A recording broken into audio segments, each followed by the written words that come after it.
The Carson City Board of Supervisors and the Carson City Liquor and Entertainment Board to order. Today is Thursday, September, excuse me, Thursday, September 3rd, 2015. It is 8:30 a.m. We're at the Community Center at 851 East William Street. Can we have a roll call, please, Sue? Good morning. Supervisor Aboud, Supervisor Bonkowski, Supervisor Bagwell, Supervisor Shirt, Mayor Kroll. We have a quorum. Thanks. Can we call on our good friend Ken Haskins to rock and rev to get us started this morning?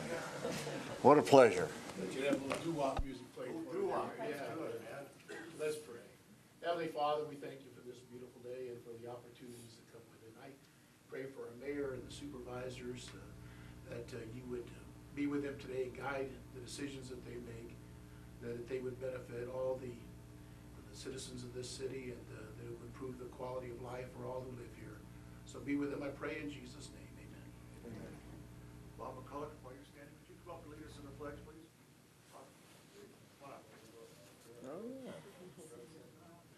Stand. Oh, that's. Thanks, dear. He's picking on you. I pledge allegiance to the flag of the United States of America and to the republic for which it stands, one nation, under God, indivisible, with liberty and justice for all.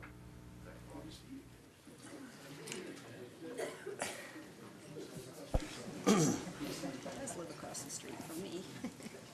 All right, we're going to now move to item number 5, public comment. This is the time for anybody to speak on any topic that is relevant to or within the authority of the public body as described in the agenda. We also have a special presentation during public comment this morning. So let me ask, Chief, before you get started, let me ask, is there anybody who wants to speak at this time? We'll also speak during the week, usually during all the agenda items and at the end. I don't see anybody. Okay, Chief Shirians, go.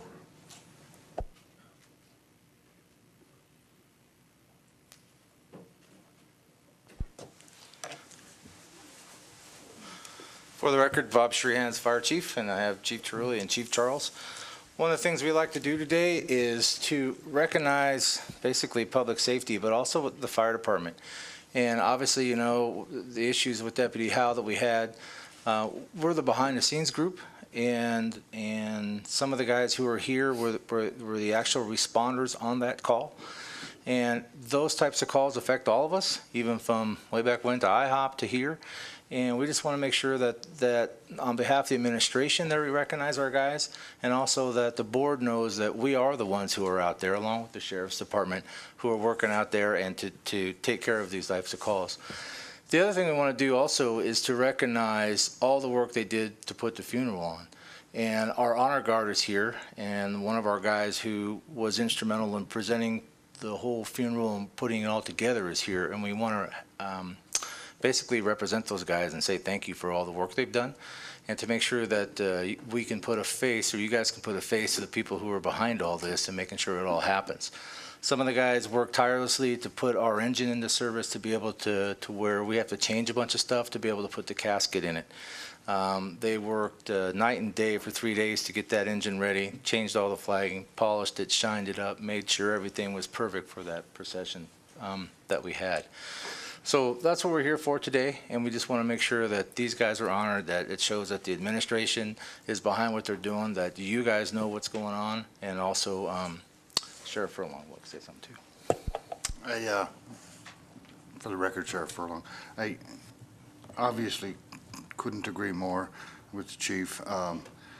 It was a long week for us, and we had a lot of things going, set aside the arrangements, and it could not have been achieved without the fire department kicking in and really, I don't know, Bob, acting as our crutch, keeping us standing upright and going forward, and bringing about a service that was most dignified for a true hero. Deputy Howell performed an amazing response, and As Bob said, as difficult as it may sound, the fact that many of these gentlemen here in the back of the room were on the scene that night and turned right around and did all that Bob has said is so humbling to the sheriff's office.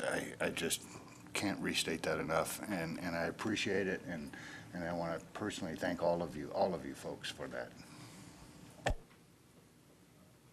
So if you wouldn't mind, Mayor, if you. Yeah, let me just say from up here, and maybe the other board members have something to want to weigh into before I make a presentation down there. I think the sheriff hit the nail on the head, and you know, these things do touch everyone. And I think, you know, when we use the term first responders, you know, it's all of you in this room, it's our law enforcement folks, and it goes down even, not even to, but it goes to the public works folks who are there, you know, roping the area off, keeping traffic out, and it extends to dispatchers who take the call and who you know, who are deeply affected by these things. And so, you know, I think all of us up here will all probably have something to say, but we just can't thank you. And we're so proud of you. We can't thank you enough. And I was here along with the sheriff, and I don't recall who else on the IHOP issue, and I know how devastating that was to the folks in this room as well as to law enforcement. So, okay. Anybody? Right. Yeah, I'd just like to say that it seems that our city, unfortunately, has had to call on you too many times in the last few years, and it's very comforting to us to know that you're there when we need you. I knew Carl and had brief conversations with him. Quite a hero, quite a man. I would like to acknowledge the support that was shown from this community when they lined the streets from one end to the other. It was really moving to see this community come together, unfortunately, at this time, but quite the support. Thank you. I think they've all said everything that's necessary, but just from the bottom of my heart, thank you. Thank you.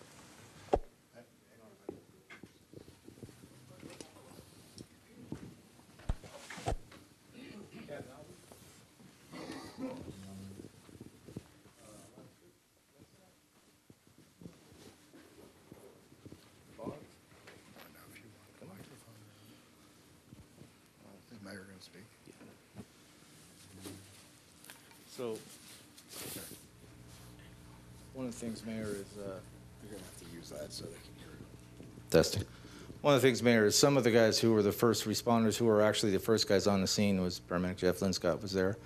Also, Captain Albee was instrumental in setting up the honor guard and running the whole procession for the funeral. Also, Robbie Cook and Boggs, Travis Boggs, were tremendous in what they did for the rigs and getting everything set up. So we just want to recognize them. And we're not forgetting anybody else. All these guys were involved. The guys that came in on duty to come back to cover the folks, the people who were on the call, and even our seasonal program that we're here to make sure everything works. So we just want to recognize everybody. And also, Dan Albee is also the secretary of the association, and they pitched in to help out. So we want you to present that plaque to him. So. It's a tremendous honor to be able to present this plaque, and we have the entire board with us here, and so we'll recess in a moment and take some photos here.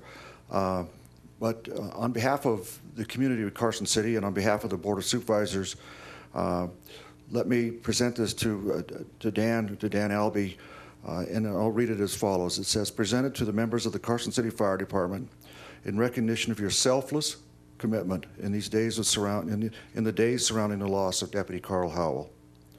The compassionate actions of all personnel during this tragic event were recognized by many in this community. I think we're recognized by all in this community.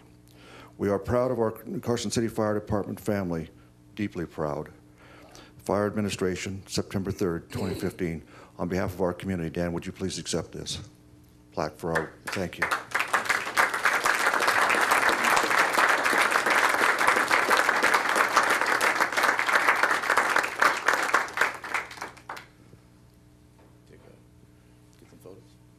Okay, we're going to take some photos. So if we could have everybody, let's see if we can.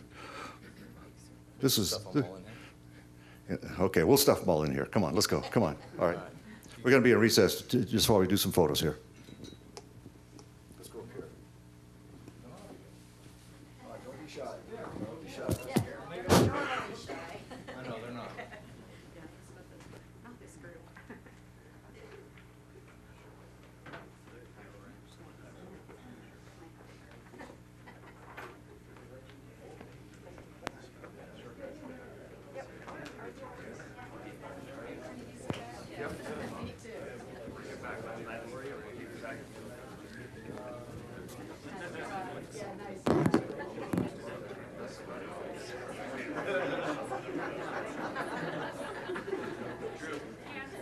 You guys got to curve it all in. Come on. Oh, man, we need a wide-angle lens, huh? Back panoramic. That's what Carson City's all about, folks. All right, come on. I'm gonna sneak down here. Go in. Turn a little bit. Rafi.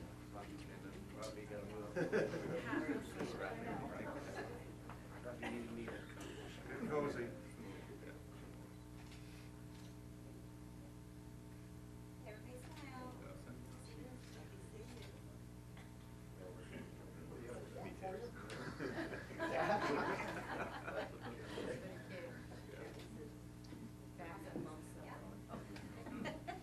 Good enough?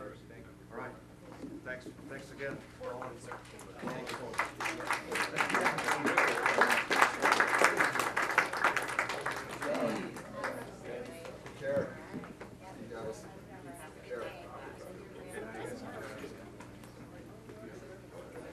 Good to see all you guys.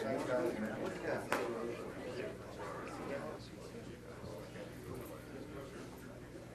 Hey, Chief.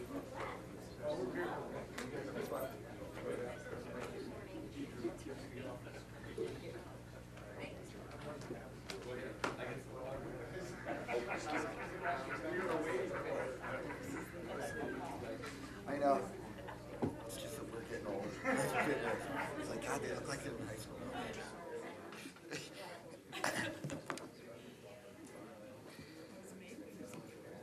Yeah.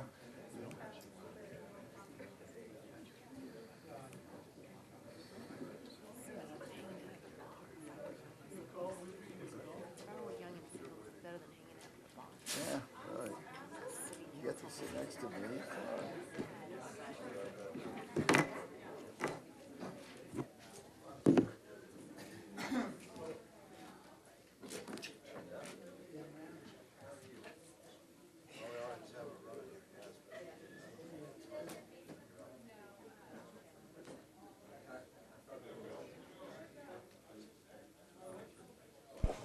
All right, we're going to call a meeting of the board back to order. We're still on public comment. Anybody on public comment at this time? Yeah, Mr. Mayor, if you don't mind, Sure.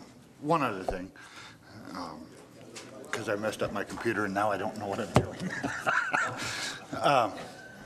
I appreciate all the comments made today, but there is, the responses of public safety in this town are a little bit unique, and I didn't want to fail to forget or fail to not note. Public Works has been with us every step of the way, from the scene all the way through the services, as well as the fire department. Public Works has been one of those tremendous soldiers standing right with us, and I just did not want to forget that. Oh, I think that was absolutely well taken. I don't think you ever did forget that. Okay. All right, any other public comment? All right, then we'll move on to item 6, possible approval of the minutes of July 16th. Everybody had a chance to look at those? I move to approve the minutes of July 16th, 2015 as presented. Motion second. On the motion, discussion. Hearing none, all in favor signify by saying aye.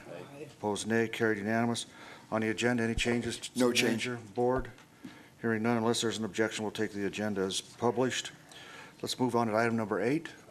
Do I have, are you ready for this? Yeah.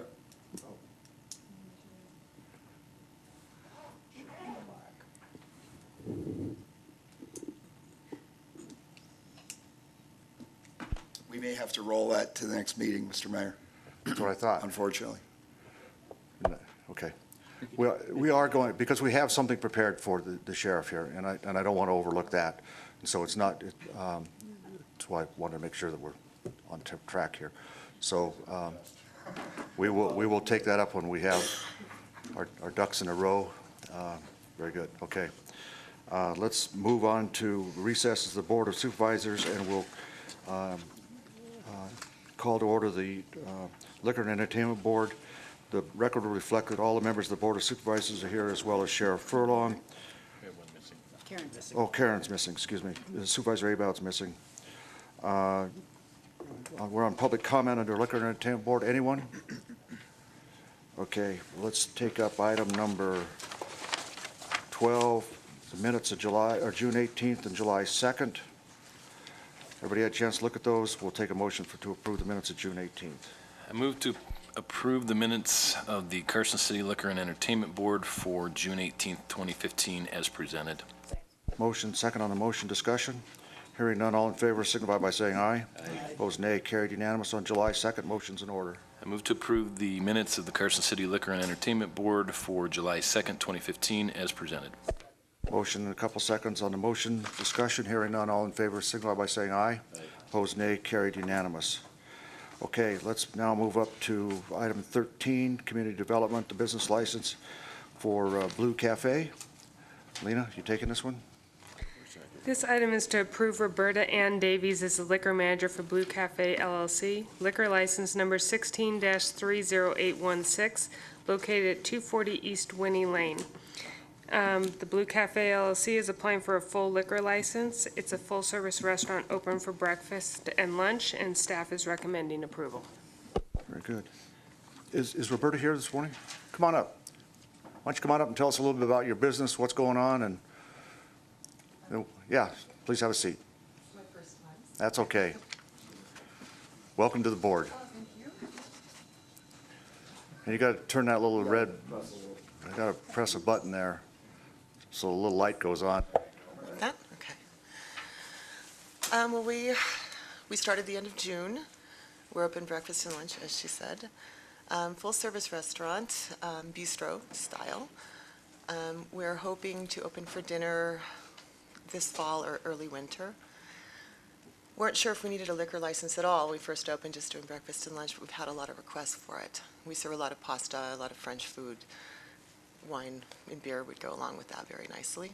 Why don't you tell us exactly where the location is? I know we got the address, but so people can know where it is if they want to come down. And It's at the Crossroads Shopping Center, just behind McDonald's and that area. So, sorry. And you're the majority owner, and tell us about how you're going to police or prohibit underage drinking, or folks like underage getting Well, all alcohol. of our servers have the responsible server certification, and my dining room manager, who will be basically supervising the majority of the service, has had the sheriff's training as well. It'll be mandatory that all employees that could even possibly serve will have the certifications as well, Very good. plus ongoing training as Okay. required. Board comments? Anybody? Motion's in order. Supervisor Bankowski. I move to approve Roberta Ann Davies as the liquor manager for Blue Cafe LLC, liquor license 16-30816, located at 240 East Winnie Lane.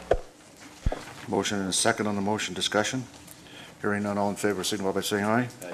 Opposed, nay. Carried unanimous. Thanks. Okay. Well, go make money. Thank you. Do well. I'm sure you'll see. We're trying really hard. Okay, So we'll that's continue. good. Thanks for the investment in the city too, Roberta. Well, thank you. Thank you. Okay. The sheriff says he's going to be down for, he eats a lot, so he'll probably be down a couple times. All right, we're now on, thank you very much. We're now on item 14, concluding public comment under the Liquor and Entertainment Board agenda. Anybody? I don't see anyone, so we will now adjourn as the Liquor and Entertainment Board and reconvene as the Board of Supervisors. Take up item 17, the assessor. This is a potential interlocal agreement between Carson City Assessor's Office and Lander County. Mr. Dawley, good morning to you. Good morning. Good morning, Mr. Mayor. Board of Supervisors, Dave Dolly, Carson City Assessor's Office. What we're asking you to do today is approve an interlocal agreement with Landry County. This is an actual continuation of an agreement. We've been doing this service to Landry County for about 2 years now. And so they're pleased with the product that we're providing them, and we're pleased at the fact that we are actually able to provide their service to them. If you'll recall, when we had the efficiency study, that my GIS analyst, Ken Shannon, was actually noted in there that we're not using him to the best of his ability, because we don't have enough growth here in Carson City to sustain him for a full-time just with Carson City maps. And so we believe that with this agreement with Lander County, it's helping us to fulfill and use him to the best efficiency that we can. All of the costs that are associated with the maps, you know, the mailing, the ink, all the costs for Lander County, we actually bill them. So we are not absorbing any of the costs. This is strictly a $55 an hour charge for 25 hours a week. And the fee, when we went to go establish it, we actually talked to the previous finance director, and it had been $55 an hour, and he said that that was still a very, very verifiable figure, and so that's why we went with it again. This contract was actually established, or it was written by Lander County, so I understand there are some clerical errors, and I apologize. I did not write it, we did not write it, and so just wanted to get that on the record. And I promise not to bring up the typos. Thank you. So it sounds like you're happy with the way the program's been running, where our costs are being covered.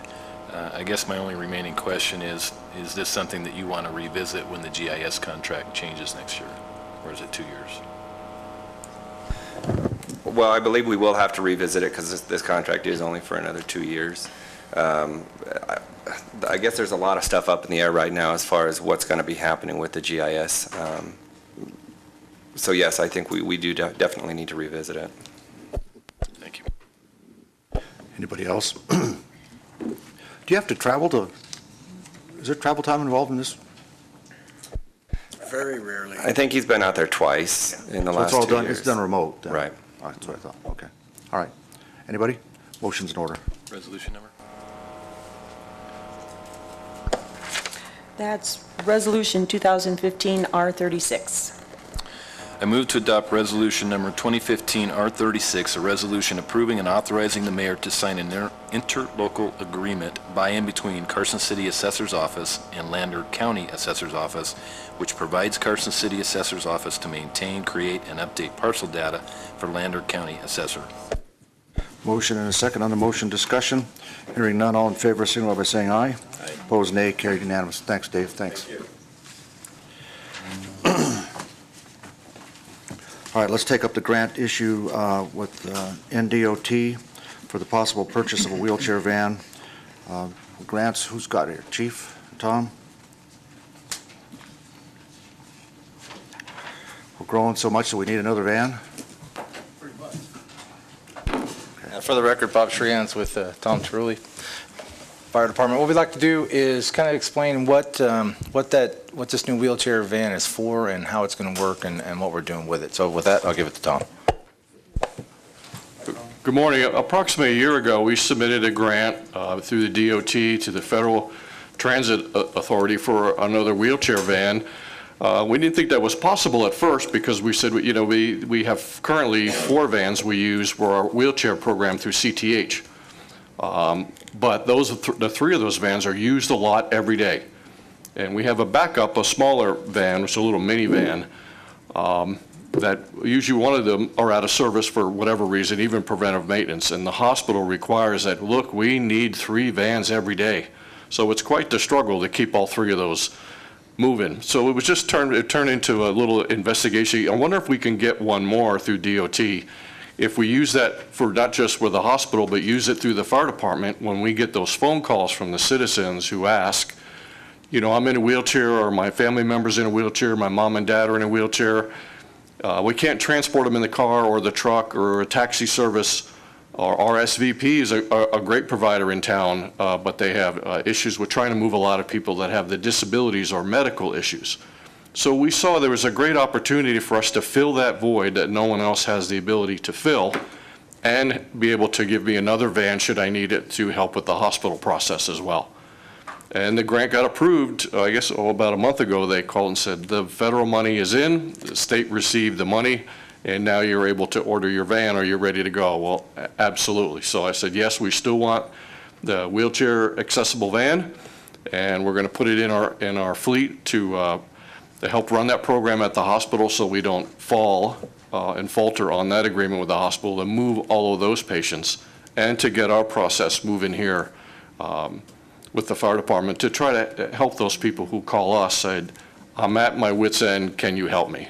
And now I think I'll have at least the means to move those folks, and maybe working with the part-time MedTrans wheelchair personnel that I have, I could help fulfill that. And so it just all kind of seemed to fit perfectly. And so we're at that point to, if you approve that process and approve that grant, I've sent the paperwork in, and it's sitting at the desk at DOT waiting for the place the order. Our van will be actually identical to the RSVP van as well. They're getting a new one as well. So it'll assist both of us. If the other 3 vans were in use and there was a call for service, would that person then have to wait if we didn't have the 4th van, or would an ambulance go out to pick them up?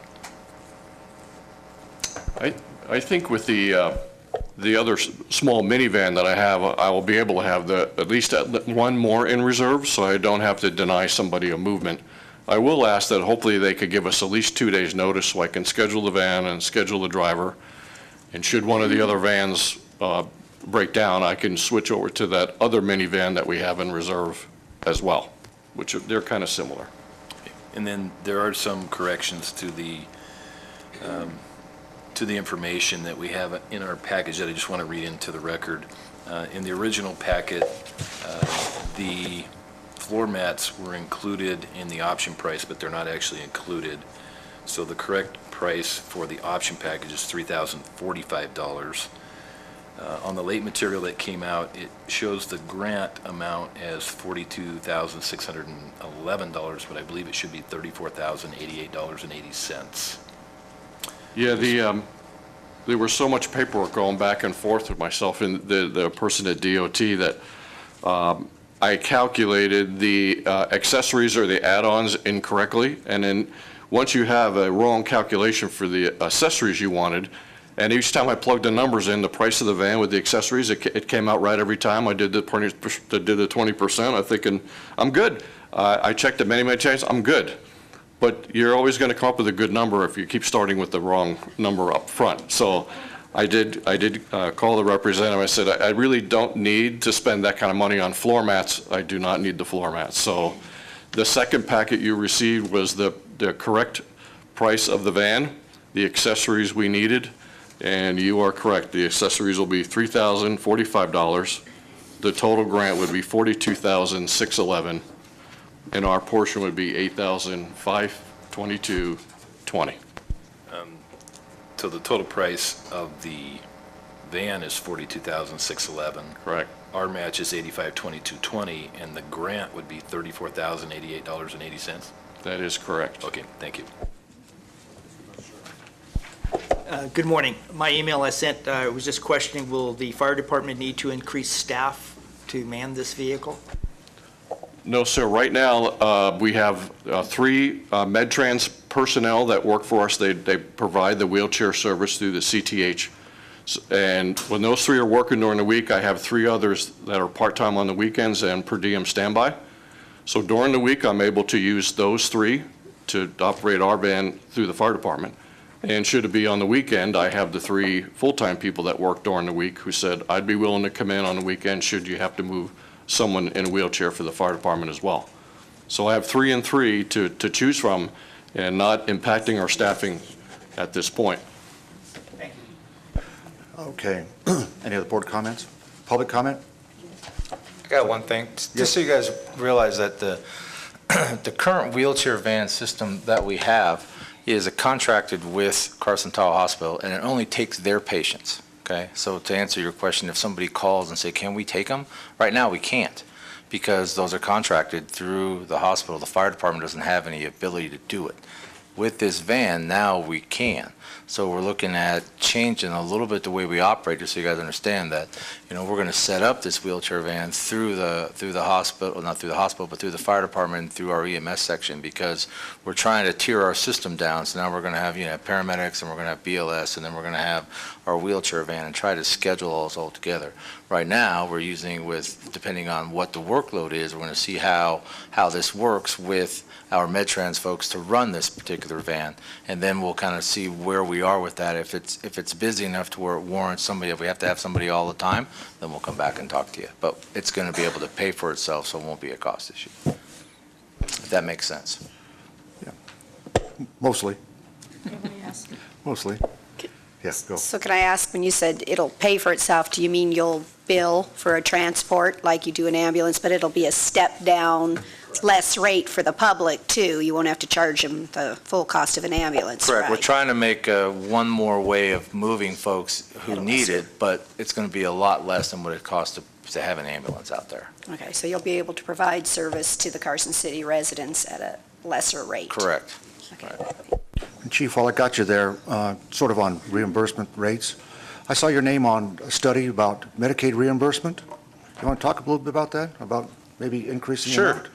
Well, what's going on is we've been working on, it's called the ground emergency, basically it's a ground emergency medical tax, right? But it's under transport, but it's under Medicaid. So we have been working with the Medicaid for the past year or 10 months to get a new system of funding for reimbursement for our Medicaid folks that are here in town. So what we're doing is, where we are right now with that is that we've been working on it for a long time, and we finally have everything all worked out about the cost allocation plan, what it's going to take, what the paperwork has to do, how that the state is going to agree to accept their Medicaid. So September, I think the 29th, is we're going in front of the Medicaid board to change the state plan. And the state plan is now going to change to where we will be reimbursed under the Medicaid system, similar to what the hospitals are. So we have to do a cost analysis of what a true cost is for a call, because we might bill $1,200 for a call, but it actually probably more like $2,500 by the time you add everything up of what it costs us to run. And then we get a reimbursement of actual costs versus what they normally pay us, because Medicaid is basically a contracted discounted rate. So I believe it's like, we might have an ambulance bill for $1,200, but they only pay, I think it's like $189. Well, what's going to happen is, under the new system, under the GEMT, is that they will pay 65% of our actual cost of what that is. So we're in the process of, I've been working with, we've done some stuff with Nancy on what our actual true cost is, and we're able to include part of the fire station's fuel, power, admin, all that stuff that goes along with it creates what the true cost of a call is, and then we'll be able to hopefully reimburse ourselves for those in a year. It's a year behind. So that's what's going on with that. Pretty good. I'm glad you guys are looking at that. Supervisor Short, did you want to go down that road? I'll make a motion if you guys. Sure. Motion's in order. I move to accept a grant from the Nevada Department of Transportation in the amount of $42,611 for the purchase of a wheelchair van, and to provide a match of $8,522.20. Can we correct the amount of the grant to $34,088.80?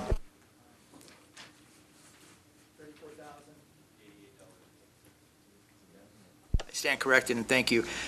$3,488.80. Okay. There's a motion and a second on the motion. Discussion. Hearing none. All in favor signify by saying aye. Aye. Opposed, nay. Carried unanimous. Thanks very much, and thanks for you guys. Thank you very much, you guys. Appreciate it. Thanks for looking at ways to get us reimbursed, too. Pretty smart. I saw your name. I thought, it's all right. It's all right. That's all right, Chief. Okay. It's really complicated.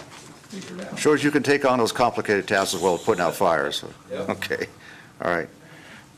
Ms. Paulson, this is a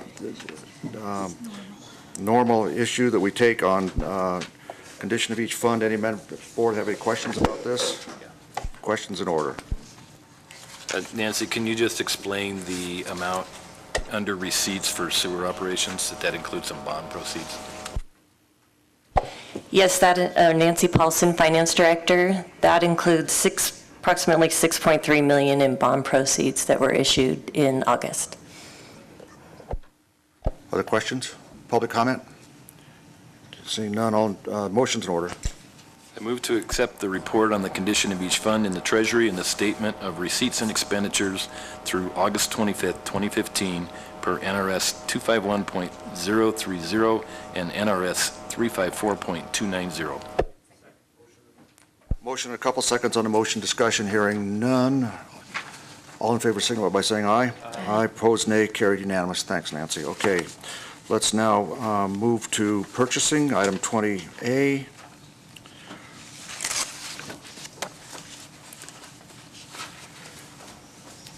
Good morning, Laura How are you doing? Tadman, Purchasing and Contracts. Who's going to take this, Eric or Laura? Good morning, Eric Both von of you. Schimmelman, Okay. Interim IT Director. I'll start.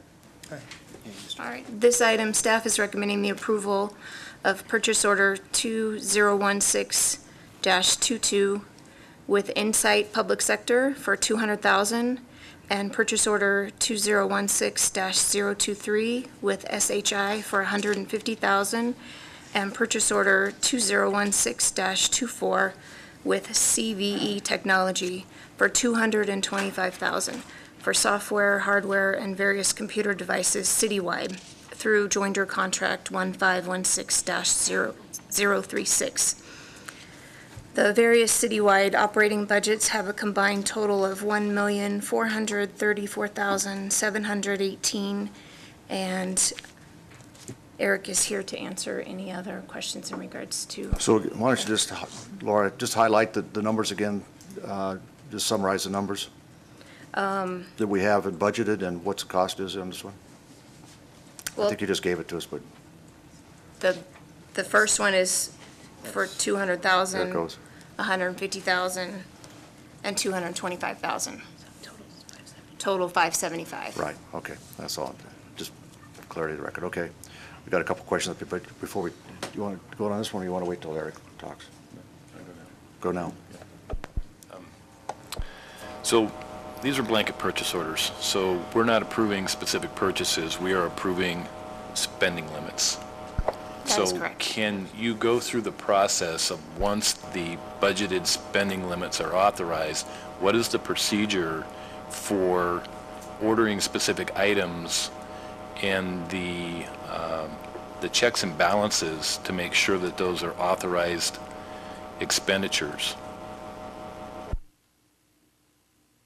Okay, so out of that $575,000, we currently have $100,000 in the IT budget that was approved by the board last year under capital projects for a network infrastructure upgrade. On top of that, Public Works has another $90,000 budgeted for that project.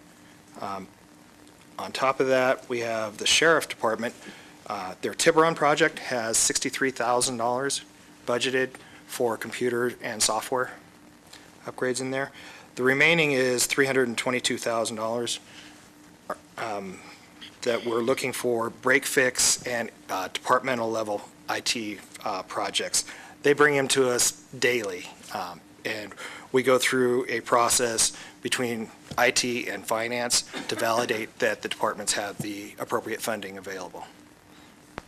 Thank you, Eric. And then also in the joiner contracts, the master price agreements, there's a provision in there where they have the ability to charge a 2.5% surcharge for credit card payment. Yes. So can you just tell us what the procedure is? How do we make sure that we don't use credit cards to pay for these and incur that charge?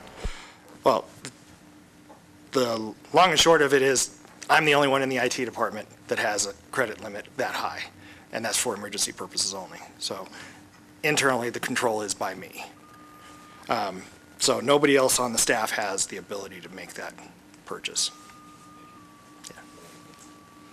Hi.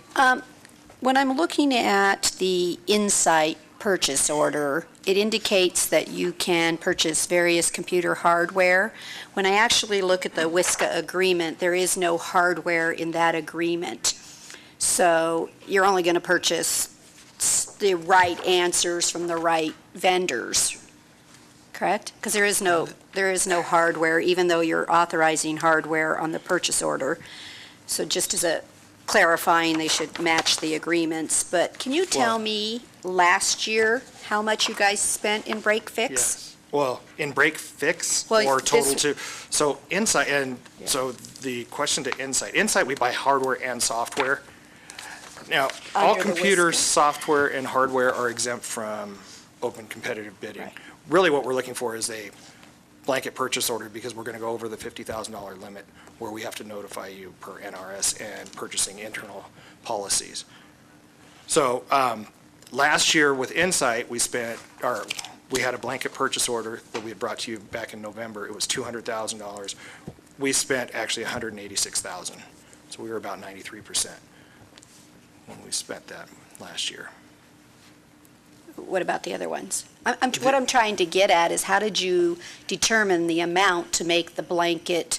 I mean, you didn't just amounts- pie in the sky, pick a number. So I went through historical and figured out how much we spent on various, with various companies. And then I took into account, like this year we have the network upgrades. A lot of that is going to go towards Cisco equipment. Primarily, we use CVE for that, so I increased their amount. But I do use CVE and Insight for Cisco, and I put them in competitive bid between each other. Even though I don't have to do it internally, I do that process. So I could move the money between the two. And just so you're aware, it is a little bit of a process because we have to look through our P-card system and figure out what was spent on P-card versus check. So finance helped Eric get the last year numbers, and then he ran from there. So this is consistent with our budget and what we normally spend in software and hardware to maintain the city's structure and system. Yeah, if it was anywhere near 50,000 last year, we told him to come and just get it approved in case. Okay, thank you. Obviously, I think we're all having trouble with the open-end, not-to-exceed type contract, in which I mentioned to you. So I think that's very hard to absorb, because you might as well just say, it's this, rather than not to exceed. Just have a blanket. I think not to exceed, the verbiage is wrong, because it just leads to speculation as to what does it involve. And if I'm understanding from our conversations and email, it is pretty hard for you to determine, as we move through the year, what is going to break and need replacing. So there needs to be that, open-end contract, so you can replace it as it comes necessary. I understand that. It's a very hard role for you to do that. But there is a history of what we've done in the past. That's how you determine the dollar amount here today. So that being said, I appreciate your time and your effort, and I think it's very difficult for you, as well as it is for us, to accept this. Thank you. Yes. Now, comment on that. Actually, I went back to last year's approval, and Supervisor Bronkowski, you had actually added the words "not to exceed" on the award last year on the motion. So, Okay. Supervisor Shirk, is that it? Yes, sir. Sorry. Okay. Public comment? I don't see any. Motion's in order. Supervisor Bronkowski, I see your finger on the button.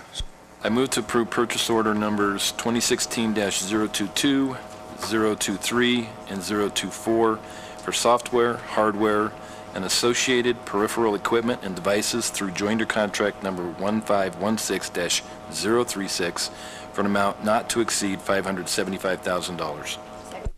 Motion and a second on the motion. Discussion.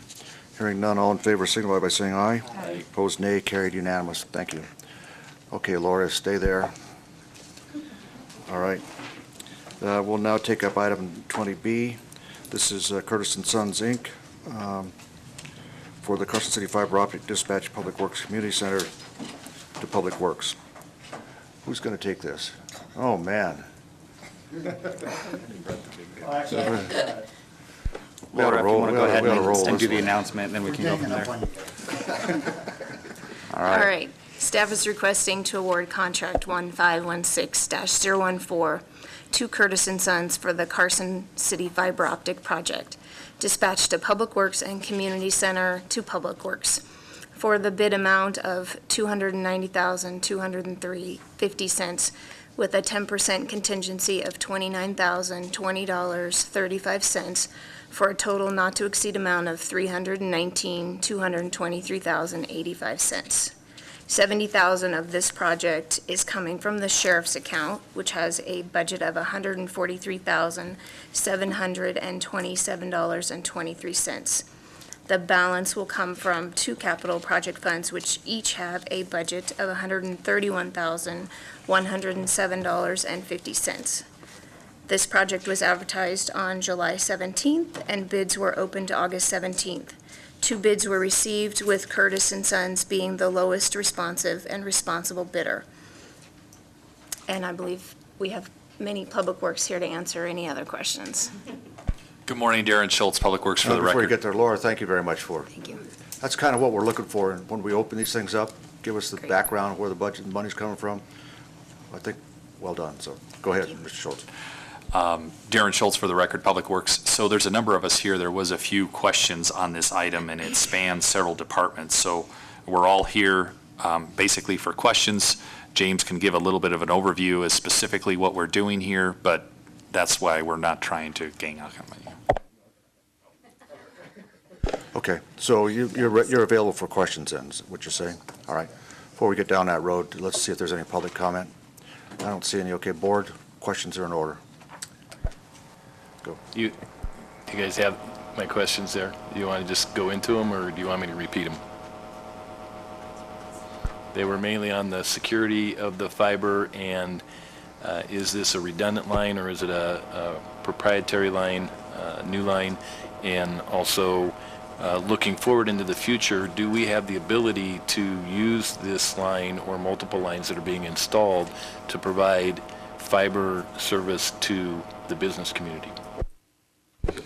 Sure, I'll go ahead and start off. James Jacklett, Operations Manager, Public Works. So the basic premise of this project is to establish core fiber optic communication connectivity between critical facilities. We've been at this for years. It's part of our strategic plan for communications to connect our facilities with fiber optic. It is the standard. It's the best that we can do, and it's worth it. It raises our operational capability and really opens up the future with what we can do with for bandwidth and applications and productivity. So this is the fiber connects from the community center to Public Works, and then from Public Works all the way down to the dispatch center. And it passes many critical city assets that are going to be connected at a later date. It passes right by them, so those will be handled through other projects for the water and wastewater system for those critical automation systems, and make sure that we have that connectivity. The community center is already connected into City Hall, which is where we have our connection to the state network and those greater resources. So by doing this, we're bringing everybody up a notch, giving them the bandwidth and connectivity that they need on the engineering side for Public Works, on the operations side for the water, wastewater, and dispatch center, emergency operations, and all of that. I think a few of the questions you asked as far as how this can be used by the business community, I think a few of those questions were directed or were answered by Eric, so I'll let him answer what we can and can't do with that, and we'll go from there. Eric Von Schimmel, interim IT director. As far as providing service for the public, we can't do that as we sit right now. We can't be in competitive bid with or compete with CLECs, which are local exchange carriers like AT&Ts of the world. We don't have the business licenses to do that. So that's where we get into a little kind of gray area. What we can offer in the future possibly is pathways. We would have to work out agreements with leasing out our conduit or possibly fiber that we'd work out with Public Works, how we would do that in the future. But providing it right off the bat to people, we can't do that. When we're contacted by manufacturers and then talking to the existing manufacturers here in town, they will tell you that there's probably 2 or 3 main issues that they have, one being condition of the roads for logistics, but one is the inability to have high-speed internet for their logistics. And this is a common theme all over Carson City, pretty much anywhere you go. having tried to work with the existing carriers on multiple occasions, it's almost impossible to get a call back, let alone actually get anywhere with them as far as tapping into their lines. So what I am interested in is how does this community go about providing a network of connectivity for our manufacturing and business community looking out into the future so that we can recruit high-tech business here, because that is a constant battle that we face. So if we have the ability to put multiple fiber lines in conduit and then lease those out to a particular manufacturer that wants to pay for the connection between the trunk line and their office building, that's something that I would really like to explore, because this is a constant battle and it prevents us from a lot of recruitment, and in some cases we have lost manufacturers who have moved to other locations like Reno Sparks because they just can't get the bandwidth that they need here. Now, one of the things, if they tap into our lines, we don't have a trunk line back to the internet itself. We actually lease our own service from there. So if they were to get into our conduit, onto our fiber, it only rings the city right now. So they would have to then still be in communication with the AT&T's, Charter, however, to get onto an internet provider's backbone. Right, I understand that, but that's our reality today. What I'm saying is that for future planning, I think that we need to look at how we can provide this type of service for our entire city.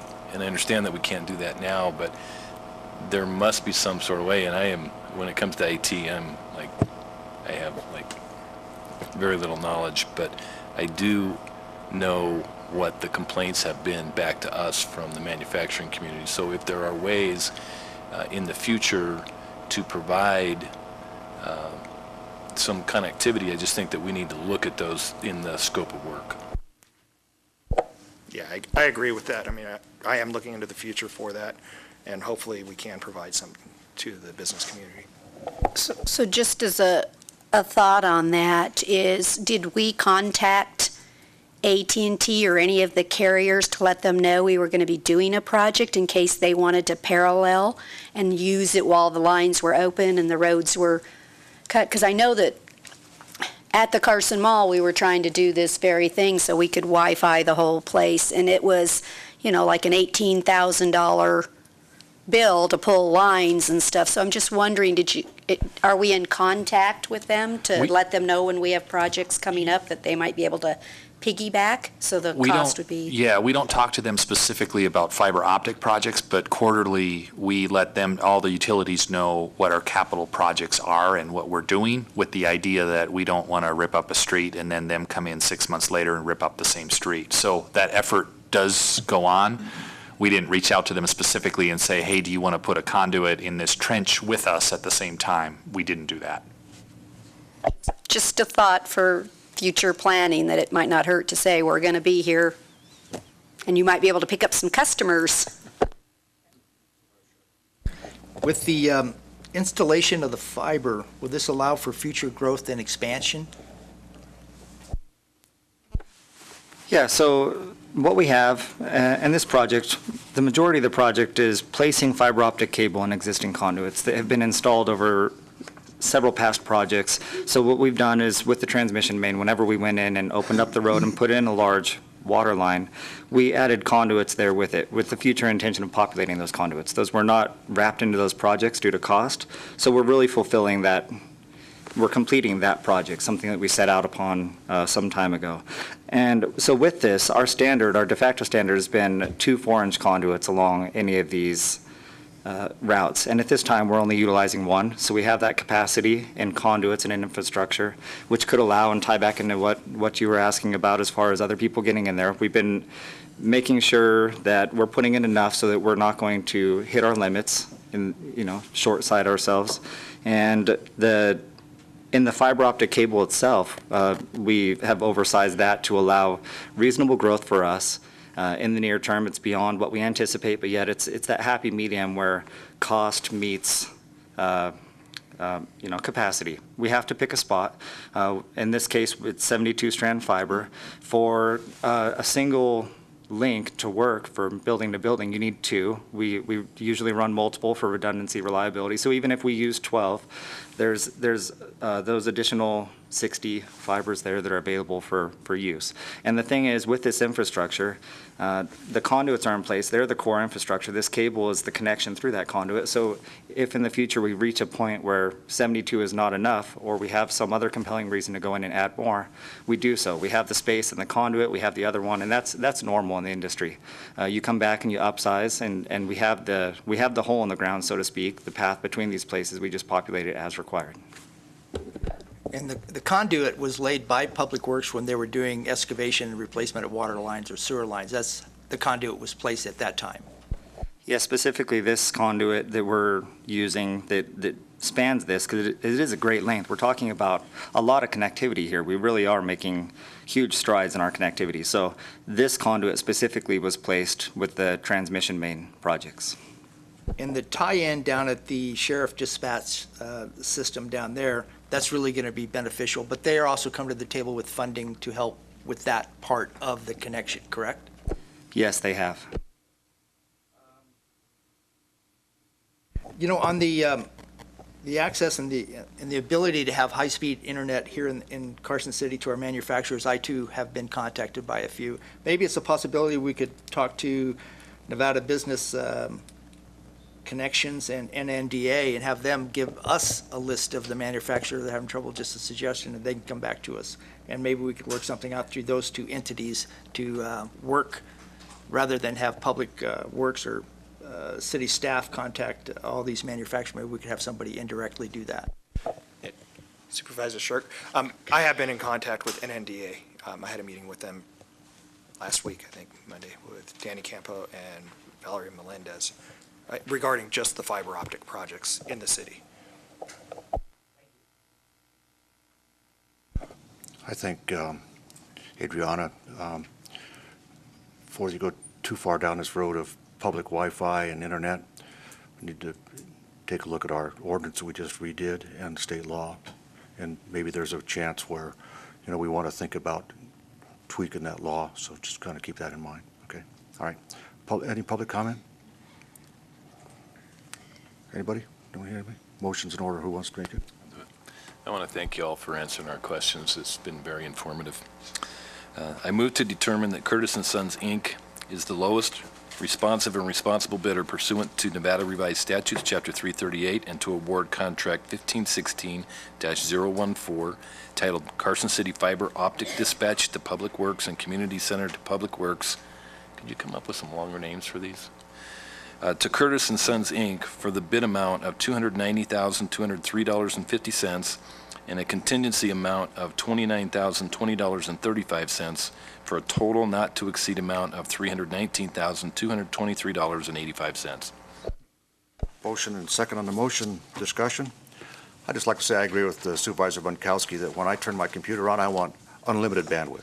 And I don't care how it gets there. On the motion, all in favor, signify by saying aye. Aye. Opposed, nay. Carried unanimous. Okay. All right.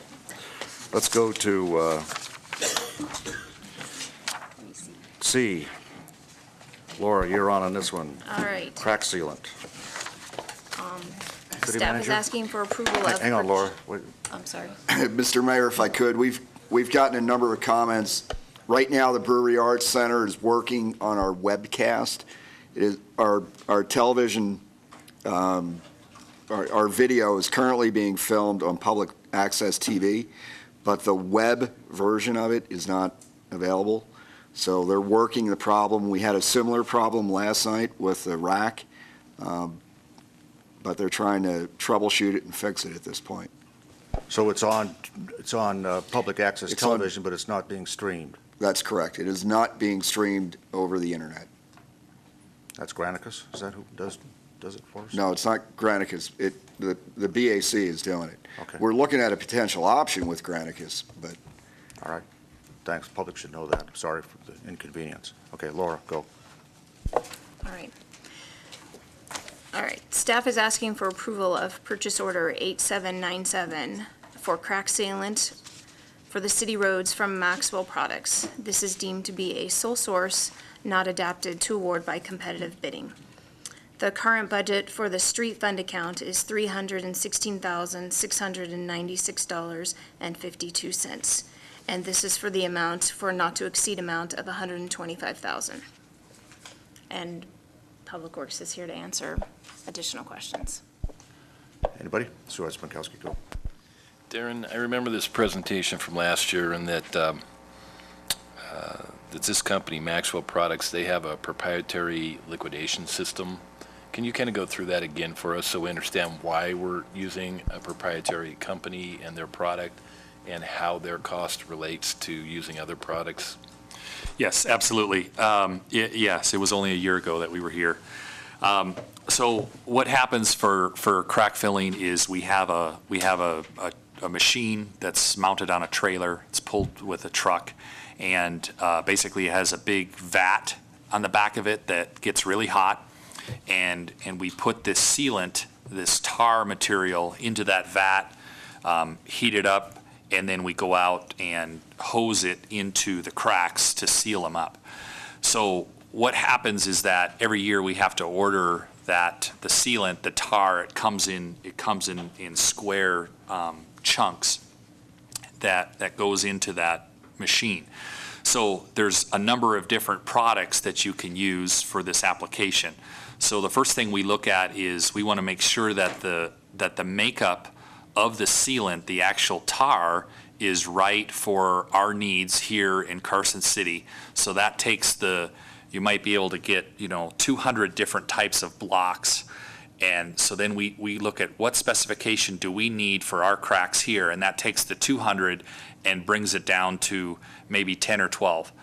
Then you look, or maybe even a couple less than that. Then you look at those that are available to us and what works the best.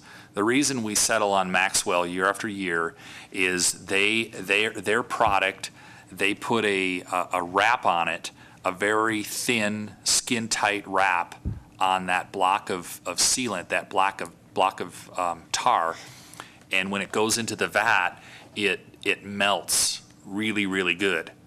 And a number of the other products that we have used, they have a less desirable wrap, shrink wrap basically, that goes around that product, and it doesn't melt as well, and then we have problems with it plugging up our hose and our apparatus that we use to put it down in the street. So over the years, we've learned what works. It's kind of like the car. What's the best oil for your car? What's the best fuel? So we've settled in on Maxwell, and it causes us the least maintenance issue with our particular machine. As far as cost, we are considerably cheaper than what we got it for last year. It was $910 per ton, and this year we're at $782 per ton.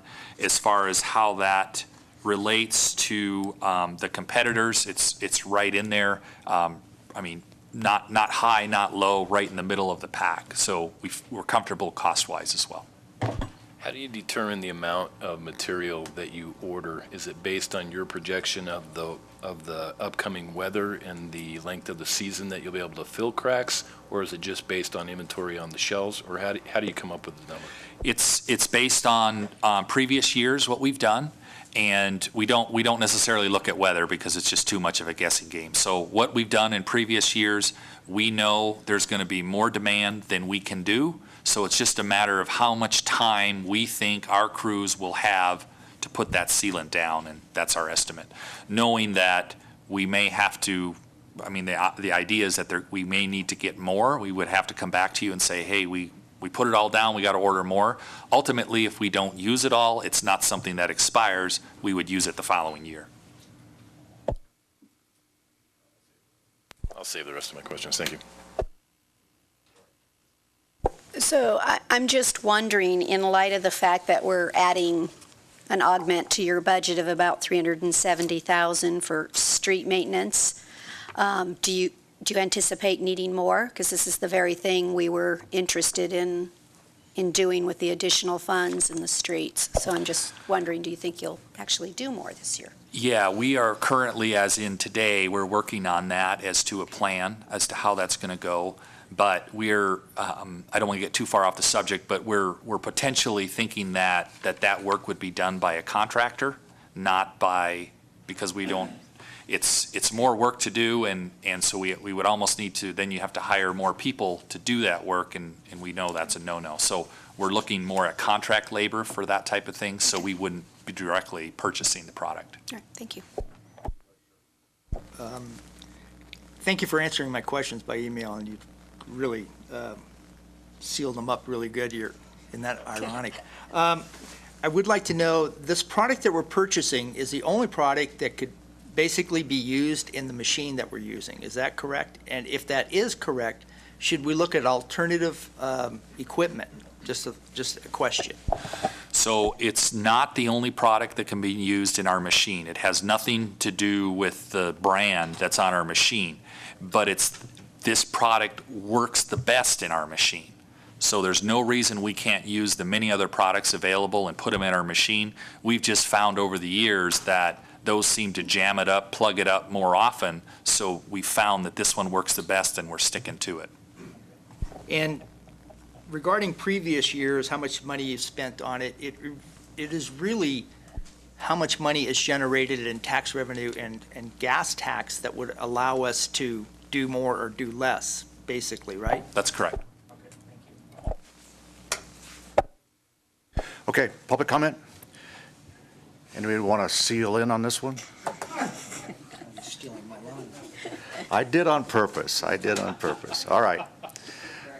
Okay, motion's in order. Supervisor Bagwell, go. Okay. I move to approve purchase order number 8797 for the purchase of crack sealant from Maxwell Products, Inc. for a not-to-exceed cost of $125,000 pursuant to NRS 332.115, subsection 1A.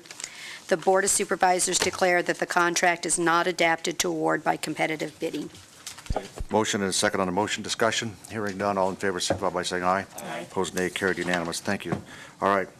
Laura, thank you very much. All right, let's take up item 21, the Public Works. This is the joint funding with USGS. We usually do this. Just give an overview of what's happening here. Absolutely. Darren Schultz, Public Works for the record. This is something we do every year. It's a cooperative agreement with the city and USGS, and it's there for them to provide the monitoring, the measuring, the QC of water supplies in Carson City. So as they do for all the surrounding agencies as well as throughout the state and the nation, it's a big part of what they do. So it makes more sense for them to do it than for us to do it. And it's actually part of the Alpine decree that went in a number of years ago when there was concerns with water. So we're required to do it, and this is just a joint venture to make it more cost effective, and they do it best, so we just stay out of it, and they provide all the data to us. Open for any questions. Where'd the 57-43% ratios come from? So we pay 57% of the cost and the state pays 43% of the cost. Do you know how they came up with that ratio? Yes, I do. It's a little bit of a complicated formula per se, in that a part of the data they're gathering it for their purposes, and the part of the data they're gathering is for the actual city purposes that we have to use for our reporting, and it just shakes out that way in that percentage. So, but we're in favor with how it was developed. So you're saying that approximately 57% of the work to generate the data for us is for Carson City? Specifically for Carson City. Okay, thank you. Anybody else? Public comment? Motion's in order. I move to adopt Resolution 2015 R37, adopting and approving a joint funding agreement for a cooperative water resource monitoring program with the U.S. Geological Survey. Motion and a couple seconds on the motion. Discussion. Hearing none. All in favor, signal by saying aye. Aye. Opposed, nay. Carried. Okay. Let's take up 21B, Lost Lakes Reservoir.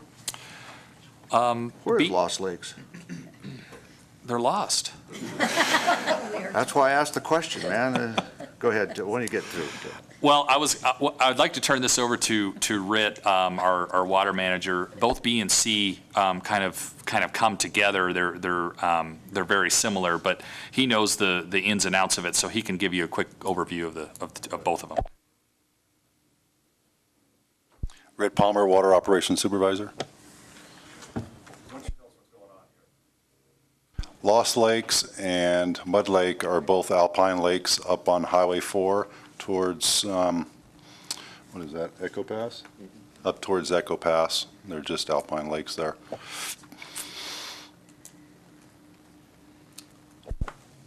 Got something? Go. First, our packet says that this is a purchase of water rights. It's actually a lease, not a purchase. Yes. Secondly, this is water that is stored by the Carson Water Subconservancy. They own the rights. They're storing the water. They aren't using the water, so it makes it easy for them to generate some revenue by leasing these water rights to us because we can put it to beneficial use. Is that correct? Yes. There's multiple users up there that use some of that water. Yes, there's multiple users up there. We're just one of them, probably one of the bigger ones. Other counties, Gardnerville, and those people probably purchase some water also.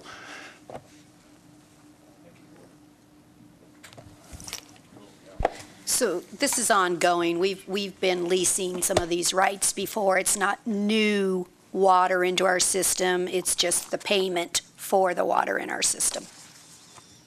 Yes, we've been doing this for multiple decades. It's just a source of water. It's basically the only source we can use to use our river induction wells during the winter off-season months.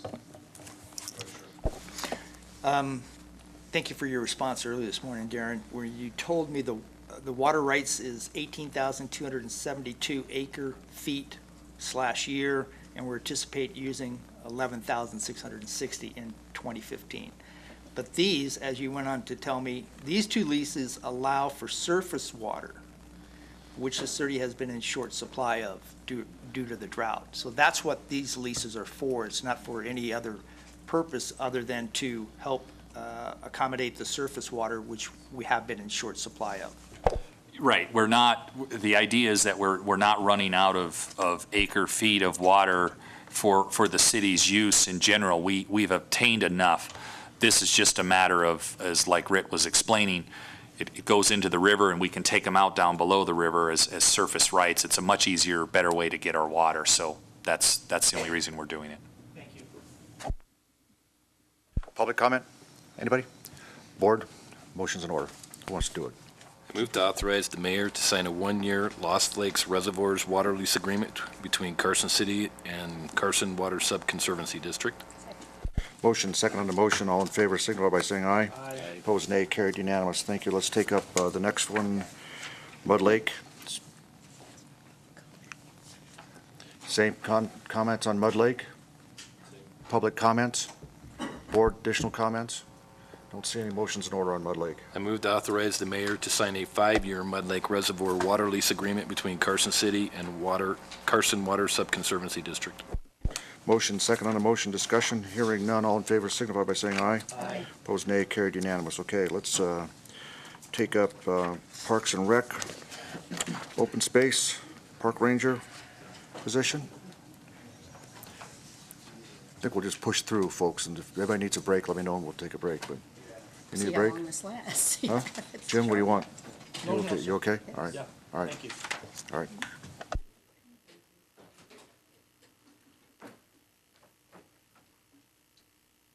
Morning, Mr. Mollendorf. Well, good morning. Mr. Scott. Mayor and board. Ms. Bollinger, how are you doing? Morning. Fine, thanks. Talk to us about open space. What you doing? Well, if it pleases the mayor and the board, I'd like to kick this off. You've already recognized Mr. Bruce Scott sitting here to my left, and of course Ann Bollinger, who is our open space administrator.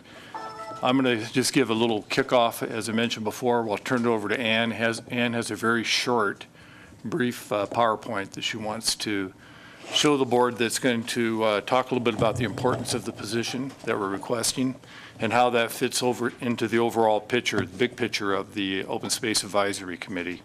or open space program. And then we'll turn it over to Bruce, and Bruce will talk a little bit as the chairman of the Open Space Advisory Committee, kind of the advisory board's perspective on this position. So, just in general, staff and the advisory committee believe that this is a very essential position for us and for our department to have the ability to manage these properties that we have, almost 7,000 acres of open space property that we currently have. And this is important for us to be good stewards of the property. Ann is going to go into some detail about how we got to the point where we are through the open space program and acquired this property. But I think it's safe to say that from the very inception of the quality of life program, including the open space program, and then with the commitment to enter into an agreement with the federal government and the BLM to accept the property that's been transferred over to us, that there's a commitment that we are going to manage these properties in the best possible manner. And we believe that in order to do that, we have to have this position to provide that type of stewardship. So with that, I'm going to turn it over to Ann, and Ann is going to go through this PowerPoint. And then we'd be willing to take questions at any time through the presentation as well. Okay. Ann, Ms. Bollinger, go. Good morning, Ann Bollinger, Open Space Administrator for the record. I just have a brief presentation. There's, I think, only 5 or 6 slides. The beginning will just be a background as a reminder to the board members, but also information for the public. What is open space? Back in 1996, the residents of Carson City approved the Quality of Life ballot initiative. And part of that ballot initiative provides funding for the open space program. Throughout the years, we've been able to acquire land using that funding, and the land includes some of the characteristics that you see in front of you. It includes some of the agricultural lands around town, includes wetlands, and now Sea Hill. Sea Hill was transferred to us from the Forest Service as part of the lands bill. And of course, the infamous Horse Creek Ranch right up Kings Canyon Road. The Quality of Life Sales and Use Tax is identified in the Carson City Charter, where the funds can be used and must be used for the acquisition, maintenance, and management of open space. So as we're talking about this position today, these aren't necessarily funds that can be used for other programs throughout the city. Organizationally, the open space program is a division of the Parks, Recreation, and Open Space Department. There's a Parks Division, Recreation Division, and Open Space. Later on, I will return to a similar organizational chart, specifically talking about the Open Space Division. And as I mentioned, Open Space is funded 100% by the Quality of Life Sales and Use Tax. Where is open space? This is a very good visual of 7,000 acres throughout Carson City. All of these acres are managed by the open space program. 1/3 of the acres were actually acquired using our quality of life sales tax, but the other 2/3 transferred to us from the federal government. And what is open space interest? Is that parcels that create connectivity between other open space areas or trails that open space would be interested in acquiring at some point? It is hard to see here. Let me dim the light for a minute, but the interest is the Horse Creek Conservation Easement. Right there. So we do not own that parcel, but we do have an interest in how it is used and maintained. As for your question, do we have other interests around Carson City? Some of the properties that you don't see on here is actually the Waterfall Trailhead and the Ashton Kings Trail. Those properties are under Public Works by jurisdiction. But when it comes to recreation management and sometimes weeds, that's when we cross that boundary, if you will, to provide recreation opportunities for our residents.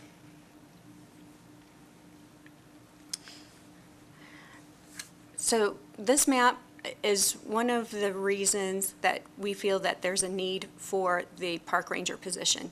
Currently, there's only 2 full-time employees in the open space program. There's myself and Rich Wilkinson, our natural resource specialist.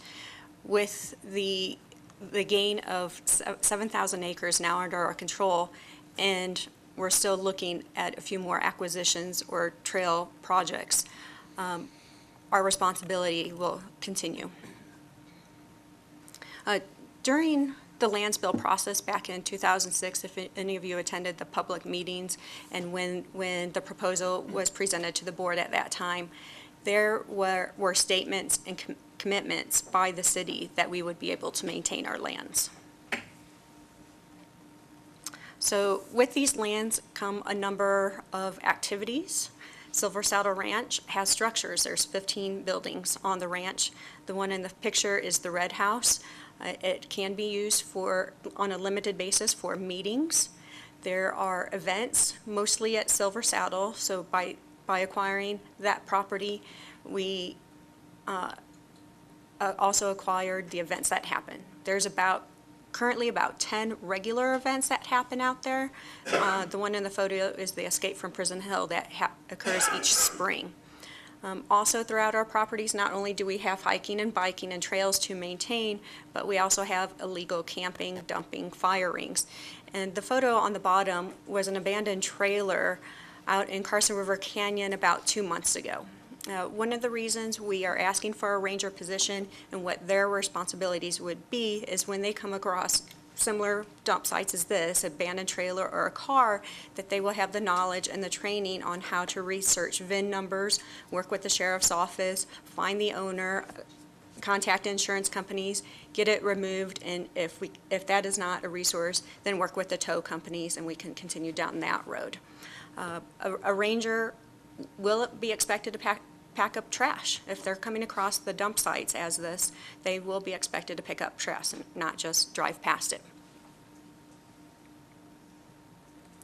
So back to the organizational chart for the open space program. Where does this position fit in organizationally?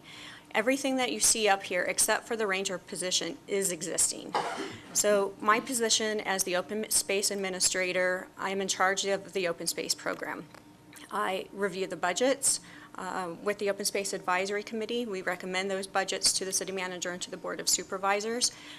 I mentioned we're still working on acquisitions. As you know, Michael Fagan is interested in a trade with his 20-acre parcel along Highway 50. The Old Woods Ranch, which is the meadow on the south side of Horse Creek Ranch, we are starting into the discussions with them, and there might be other trail properties throughout Carson City. So acquisitions aren't finished, and there's still a couple on the board for us to work on. And while you have this chart up here, if I read the packet correctly, you're proposing to move the Silver Saddle Ranch host caretaker duties to this new park ranger. Is that correct? Not necessarily. So the position up here, and I said most of this is existing.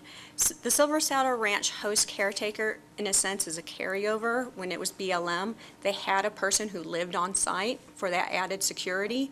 The current caretaker does not. He lives in town, and one of the main reasons we had to hire him quickly is when the land's transferred to us, we needed someone to open the gates and clean the restrooms. Right now, those are his limited duties. He works 10 hours a week.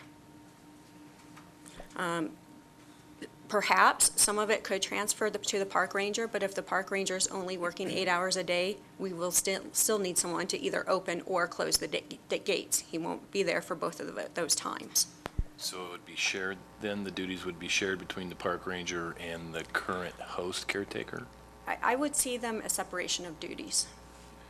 The caretaker right now only opens the gates and cleans the restrooms. And closes the gates. It closes the gates. Okay, so the ranger, this is your email to me. The ranger will be responsible to clean and maintain the buildings and grounds, prepare the area for reserved group activities and events, and inspect afterwards for cleanliness and damage. Is that correct? That is correct. And along those same lines, is the host caretaker a paid position or volunteer? It is a paid position. Paid position. And the season maintenance workers that's going under the park rangers, will he be directing them? Correct. Thank you.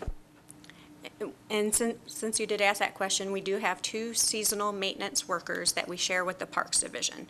They just work with us 1 or 2 days a week, and they're seasonal. So come October, they will not be employed. and they will be unemployed for 6 months. So right now, they are helping us maintain those properties, collecting the trash, but come October, we won't have anyone to help us do that. Can I ask a question there? If you have need, though, for the seasonal, can you not hire additional seasonal throughout the year with hourly wage for events or for assistance to do projects within your budget? We certainly can. That is an option we're looking at. Of course, it's within budget limitations. Okay, so the Senior Natural Resource Specialist, that was the position I held before becoming an administrator. The Natural Resource Specialist is responsible for the natural resources, so, which is Rich Wilkinson. He's not here yet, but he manages the fuels project with the sheep now in the spring. He manages, now the weed coordinator. As you may recall, Cooperative Extension cut that position in the budget and left us scrambling on what to do for the weed coordinator for the city. That position is supervised by us. It is still a position that's available to all property owners, private, public, prisons, state, but that position is supervised by us now and by Rich. Rich currently manages 2 grants for the weed position. He is also working on other grants right now for the next year, 2 for the NDEP non-point source water pollution. Those 2 grants, one will be for Ash Canyon Road to continue stabilization and erosion projects occurring in that area. And then we're also looking for a project at the south end of Prison Hill.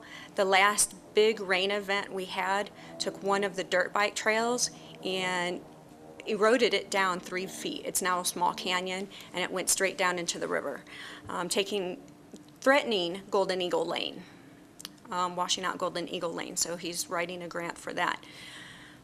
The other grants, the north end of Prison Hill, we're looking at improving the trailhead facility at the north end. We installed the fence around the area to limit motorized use. We want to apply for a grant that improves the facility a little bit more with gravel, maybe a kiosk, restrooms. I don't know yet, but those will be public meetings with the neighbors and the community.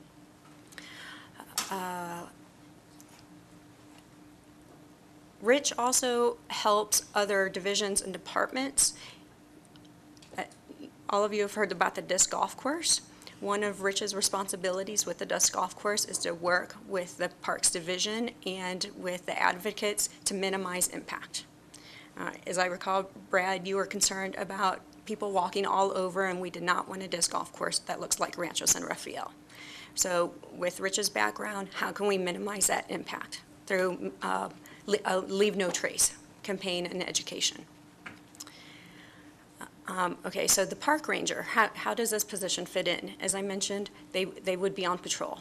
Probably 50 to 60% of their time would be in the vehicle, on foot or on bicycle, patrolling all of the open space lands, being a presence out there, advising visitors of our rules and regulations, writing citations if necessary, and writing situational reports provided to me. Excuse me, and when you say he will be on patrol 50% of the time, that's in all open areas, he'll go from area to area? Correct, correct. So he'll have to have a vehicle or some sort of transportation for the trail and some sort of transportation to move the bicycle or whatever other vehicle he's using, is that correct? Correct. And he is paid through the open space. 100%. Is he a city employee, state employee, or park employee? It would be a city employee. City employee with the title park ranger. Yes, and the city does have one other park ranger, primarily working for the Parks Division. Open Space currently pays 10% towards that salary. It's not like a park ranger like when you go to Yosemite. A park ranger is just a title within the city employee designation, Title and correct? job duties. I'm sorry? The title and job duties. Within the city? Yes. Okay, thank you. The park ranger, as a year-round position, would prepare Silver Saddle Ranch for the events that come out there, for the group picnics, for the races, for the equestrian events, and so forth. Currently, the way reservations and events work throughout the city. With our reservations coordinator, there's a checklist on how to prepare a facility, and then a checklist when the event is done. And so the park supervisors, and in this case, it would be the park ranger, use that checklist after an event is completed to inspect for damage, cleanliness, and so forth, to determine if we return the deposit for their event or not. Other opportunities for this position, now since we have Silver Saddle Ranch, there's an amazing opportunity for interpretive programs out there for the public, and invite the public out for bird walks and geology tours and plants, learning about the floodplain. And some of that we are hoping to do on our Public Lands Day celebration on September 26th. So you will get a flavor of some of the opportunities. Rich also recently met with a teacher at Carson High School. She's interested in adopting Silver Saddle Ranch for 4 of her classes.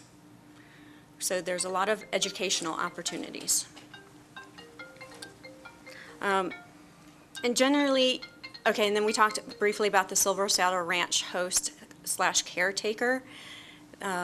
This gentleman, currently, his only responsibilities is to open and close the gates and clean the restrooms. And that position perhaps could fall under the park ranger organizationally, since the park ranger can be out there and inspect the task being completed. Then, and if I may, I'm sorry to interrupt. Going back to the park ranger, most of his duty, as you said, is 50% patrol. Out of his normal workday, he'd be spending more time at Silver Ranch or at other, how much of the time will he be at Silver Ranch? It probably just depends when the events are there. So he's more of an event coordinator. Supposing those events are happening after work hours, when there's an evening or right. morning. I would not say primarily an event coordinator. Right now, we only have 10 events a year, so that's less than 1 a month. So the primary job task would be driving around to all of our properties throughout Carson City, with part of the time spent at Silver Saddle. So he'll be generally all throughout the community Correct. to all open areas, correct? Thank you. And Ann, the schedule, this position would be noticed as not a specific set schedule. It could vary based on events, so that we're not paying overtime. It's gonna be announced that way, that it's a variable hours, full-time, but Correct. variable hours. Okay. There will be a primary schedule in which it is complementary to the existing park ranger. So on the existing park ranger, when he is off, we will make sure ours is on. So both of them can respond if necessary. With that in mind, our park ranger will likely be off Mondays and Tuesdays, and most of the events happen over the weekend. So it would occur during his or her work schedule. I want to add to those comments and to your question a little bit. It will be somewhat of a variable schedule. However, we do have a contract. This employee will be a CCA employee, part of the Employee Association. So according to the rules of the contract, there are stipulations on how we can, vary their regular work schedule. But the intent is to have the position be variable to cover weekends when events are going on, or when the primary use by the public for open spaces is happening in those areas as well. And the other items up here is the volunteers, and we categorize those in 3 areas. There's a nonprofit organization, so the Friends of Silver Saddle Ranch, I'm muscle powered. I oversee the agreements with muscle powered. The Friends of Silver Saddle, we're working on it. I just been buried with time, but Nancy Santos is here with the Friends of Silver Saddle. It is our intent to continue that partnership with them. Individual ambassadors, we have 4 individuals, one of which is Juan Guzman, who are official volunteers for the Open Space Program. Their duties differ based on their own interest and perhaps their location around town. So we have 2 individuals who patrol by OHV on the west side primarily. We have 1 individual who lives near Prison Hill. He's been helping with some of the trail restoration.